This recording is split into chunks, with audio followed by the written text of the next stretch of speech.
Sahabat GPIB yang diberkati Tuhan dimanapun berada, berjumpa dalam program Morning Call GPIB bersama saya, Pendeta Ade Rindunta.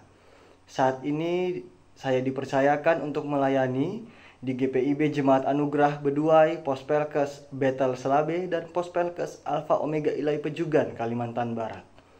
Saat ini saya ingin mengajak kita semua untuk merenungkan kebenaran firman Tuhan sebelum mengawali aktivitas kita pada hari ini. Karena itu, mari kita berdoa. Kami mengucap syukur ya Bapa untuk penyertaan-Mu selama istirahat kami dari tadi malam hingga bangun di pagi hari ini tanpa kekurangan suatu apapun juga. Bahkan kami masih memperoleh kesehatan dan kekuatan untuk boleh menjalani anugerah pemberian-Mu. Dan saat ini kami anak-anak-Mu akan mengawali aktivitas kami dalam terang kasih Tuhan. Tuhan berkenan agar kiranya kebenaran firman yang boleh kami baca, kami dengarkan, dan kami renungkan pada saat ini boleh berkenan di dalam hati kami dan kami dimampukan untuk memberlakukannya. Juga untuk hamba yang akan memberitakan kebenaran firman-Mu, layakkan hamba untuk boleh menjadi alat yang berguna menyatakan kebenaran kasih-Mu. Bapa Maha Pengasih, berfirman-Lah, karena kami anak-anak-Mu telah sedia untuk mendengarkan. Di dalam Kristus Yesus, firman yang hidup, kami berdoa. Amin. Sahabat GPIB, firman Tuhan yang membekali kita pada pagi hari ini diambil dari kitab Hakim-Hakim pasal 4, ayatnya yang pertama hingga ayatnya yang ke-10. Hakim-Hakim pasal 4, ayat yang pertama hingga ayat yang ke-10. Saya akan membacakannya untuk kita semua. Firman Tuhan, setelah Ehud meninggal, orang Israel kembali melakukan apa yang jahat di mata Tuhan. Lalu Tuhan menyerahkan mereka ke dalam tangan Yabin, Raja Kanaan, yang memerintah di Hazor.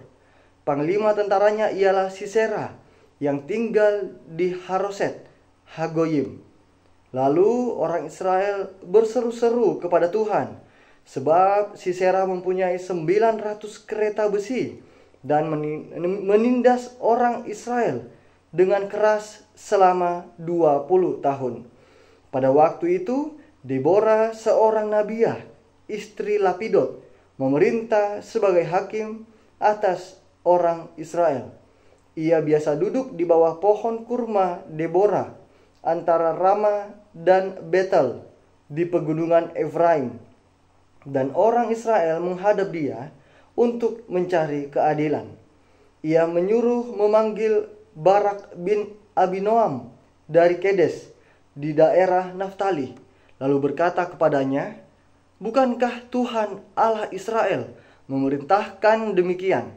Majulah, bergeraklah menuju Gunung Tabor, dan bawalah 10.000 orang Bani Naftali dan Bani Zebulon bersama engkau.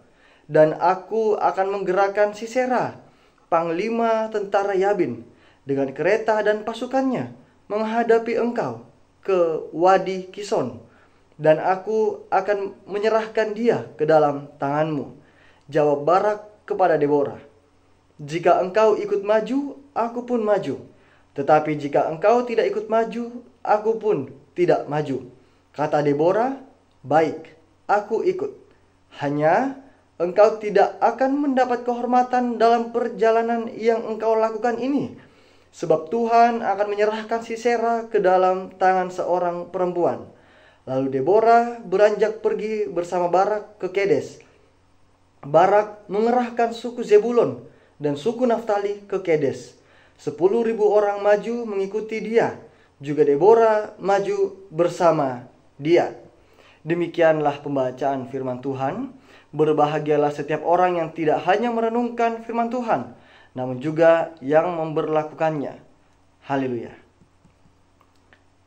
Sahabat GPIB, pembacaan kita saat ini mengangkat dua tokoh utama, yaitu seorang nabiah yang bernama Deborah dan panglima perangnya yang bernama Barak.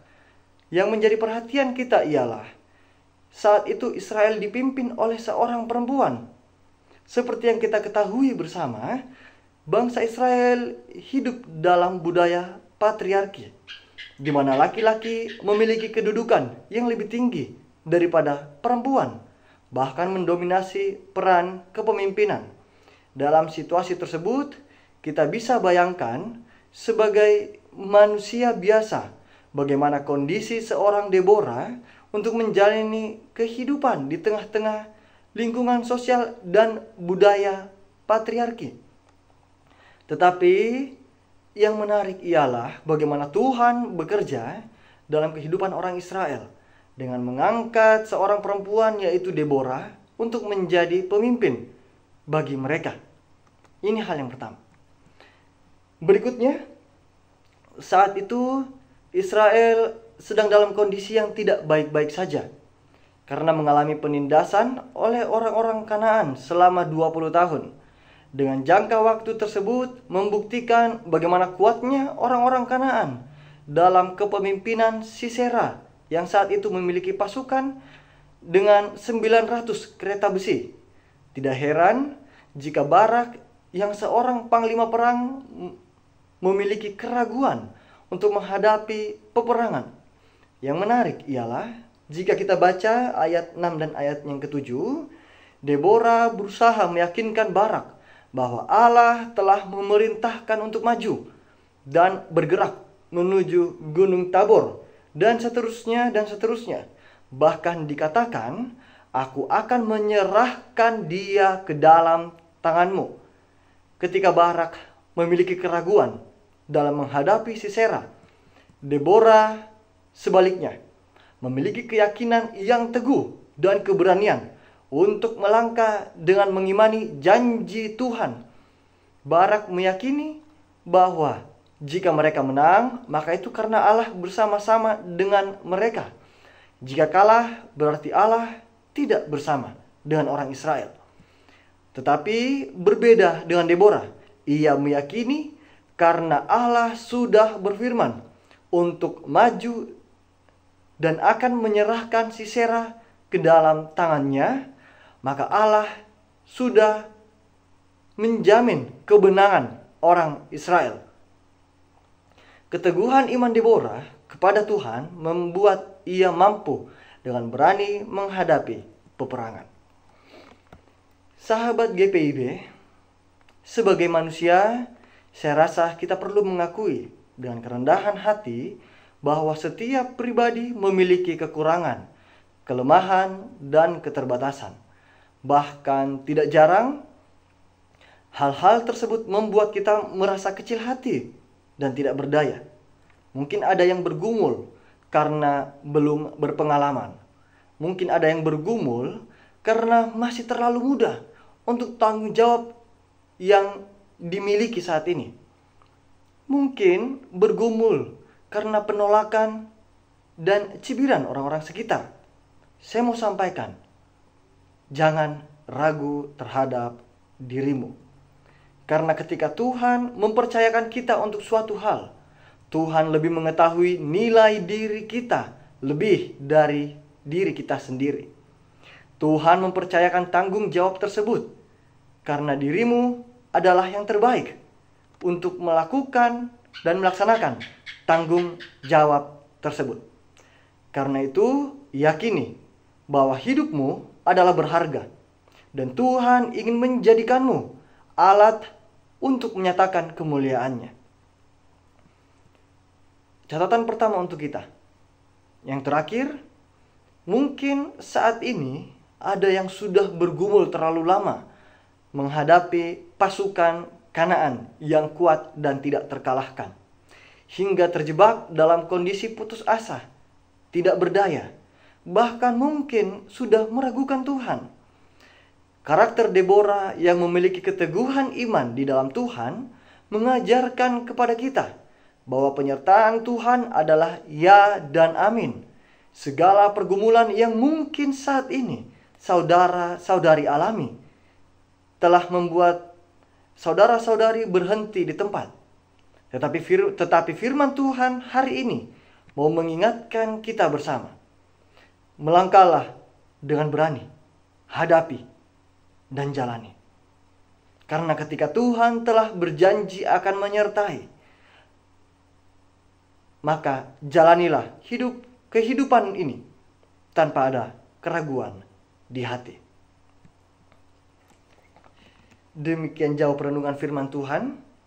Sahabat GPIB, mari kita berdoa. Bapa Maha Pengasih, kami mengucap syukur untuk terang kasih-Mu melalui firman Tuhan yang boleh kami baca, kami dengarkan, dan kami renungkan pada saat ini. Engkau berkenan ya Bapa, membimbing kami dengan hikmat Roh Kudus-Mu, agar kiranya kebenaran firman-Mu menjadi suluh langkah dalam kehidupan kami, bahkan ketika kami dalam kondisi yang tidak nyaman dan tidak baik-baik saja. Kuat, teguhkan hati kami.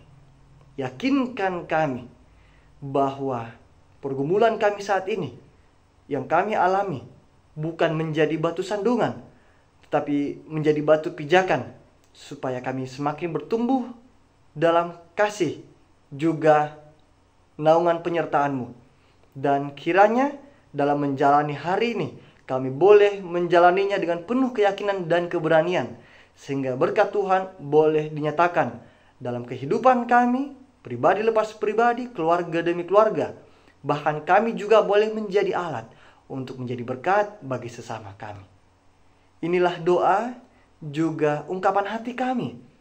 Dalam nama anak-Mu Yesus Kristus, Allah yang hidup, kami berdoa. Amin.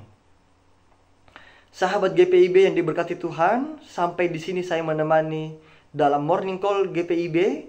Selamat beraktivitas dimanapun Anda berada. Tuhan Yesus memberkati.